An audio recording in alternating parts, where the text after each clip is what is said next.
సిరిసిల్ల పద్మశాలి కుల బాంధవులకు నమస్కారం. అదేవిధంగా సిరిసిల్ల పట్టణ ప్రజలకు పద్మశాలి సంఘం పక్షాన నమస్కారం తెలుపుతూ, ఇటీవల కాలంలో సిరిసిల్ల పద్మశాలి భవన నిర్మాణం కార్యక్రమంలో భాగంగా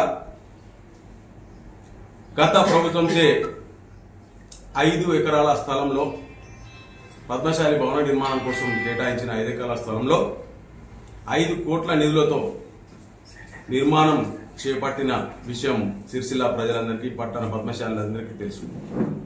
కానీ గత ప్రభుత్వం కేటాయించిన 5 ఎకరాల స్థలంలో 5 కోట్ల నిధులు బీసీ వెల్ఫేర్ శాఖ ద్వారా కేటాయించిన 5 కోట్ల నిధులతో పద్మశాలి భవనం నిర్మాణం చేపట్టకు ఆ రోజు నిర్ణయం తీసుకోవడం జరిగింది.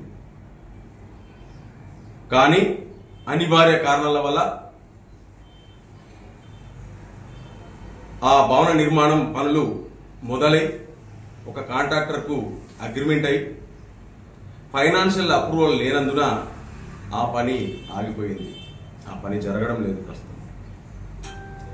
దాదాపు 1.5-2 సంవత్సరాల కాలం నుంచి ఆ పని ఆగిపోయి ఉన్నది. ఆ భవన నిర్మాణం పనులు అలాగే నిలిచిపోయింది.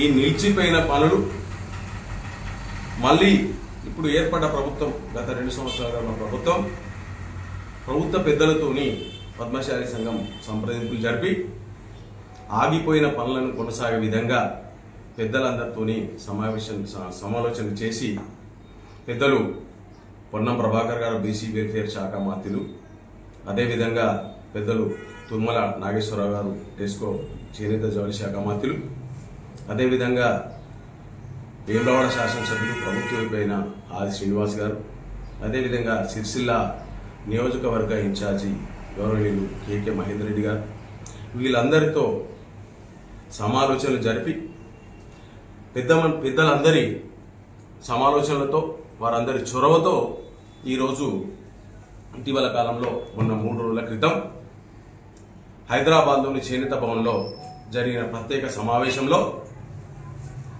అధికారులతో కూడిన సమావేశంలో కార్యక్రమం తీసుకోవడం జరిగింది. అక్కడ జరిగిన విషయాలు ఏంటంటే,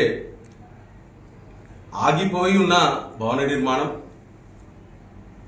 5 కోట్లు కేటాయించడం జరిగింది. అదేవిధంగా గతంలో టెస్కో ద్వారా కూడా పద్మశాలి భవన నిర్మాణం కోసం 3 కోట్ల రూపాయలు కేటాయించడం జరిగింది. కానీ దానికి ఎలాంటి కార్యాచరణ జరగలేదు అప్పట్లో. కానీ ముఖ్యంగా పెద్దలు ఆది శ్రీనివాస్ గారి చొరవతోని, అదేవిధంగా సిరిసిల్ల నియోజకవర్గ ఇన్ఛార్జ్ కేకే మహేందర్ రెడ్డి గారి చొరవతోని, ప్రత్యేకమైన చొరవతోని ఈ టెస్కో నిధులు ఏవైతే మనకి ఎలాంటి జీవో కానీ ఎలాంటి ఆర్డర్ కానీ లేకున్నా కూడా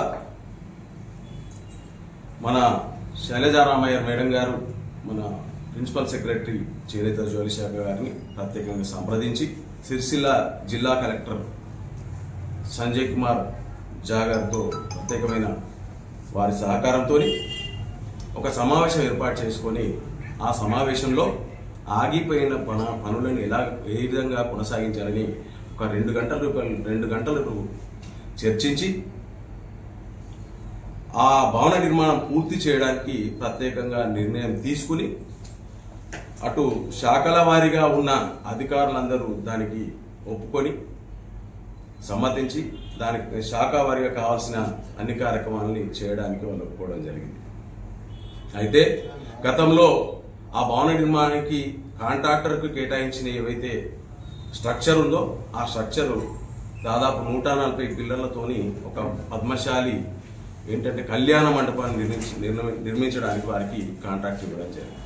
కానీ అది పూర్తి చేయడానికి ఈ కేటాయించిన నిధుల్లో 5 కోట్ల నిధులతోని ఆ కాంట్రాక్టర్ ఇచ్చిన పని పూర్తి కావడానికి ఇబ్బందిగా ఉంది.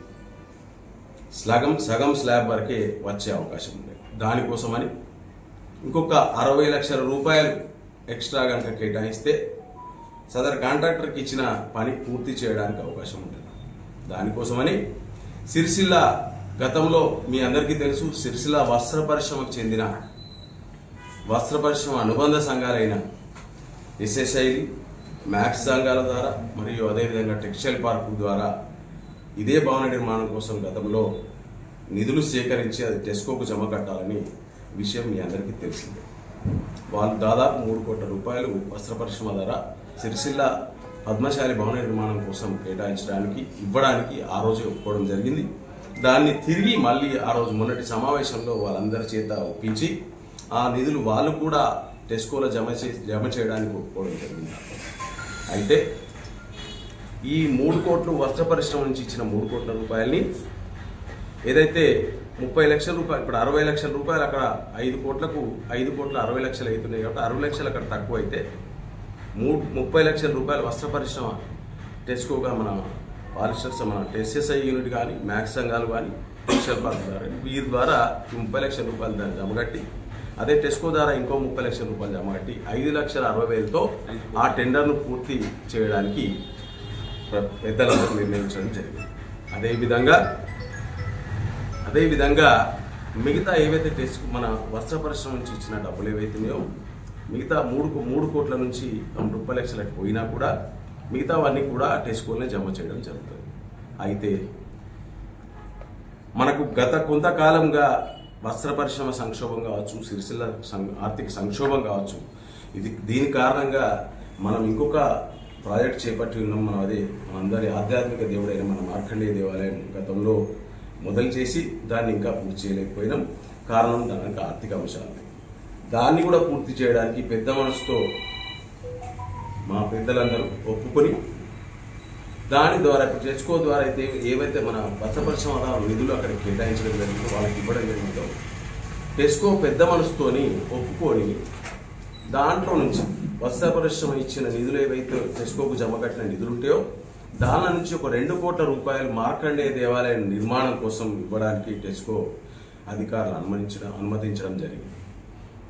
ముఖ్యంగా ఇవాళ మార్కండేయ దేవాలయం పనులు కొనసాగడానికి కానీ ముఖ్యంగా మన పద్మశాలి భవన నిర్మాణం పనులు కొనసాగడం కానీ ఇదంతా మార్గం ఇవాళ అంతరికి సుగమైంది, సులువైపోయింది.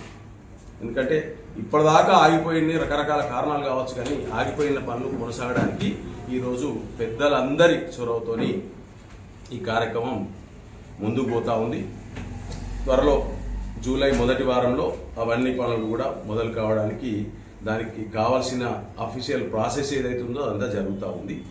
ఇంకొక వారం 10 రోజులు అది మొత్తం పని స్టార్ట్ కావడానికి ఆల్రెడీ పనులు జరుగుతూ ఉన్నాయి.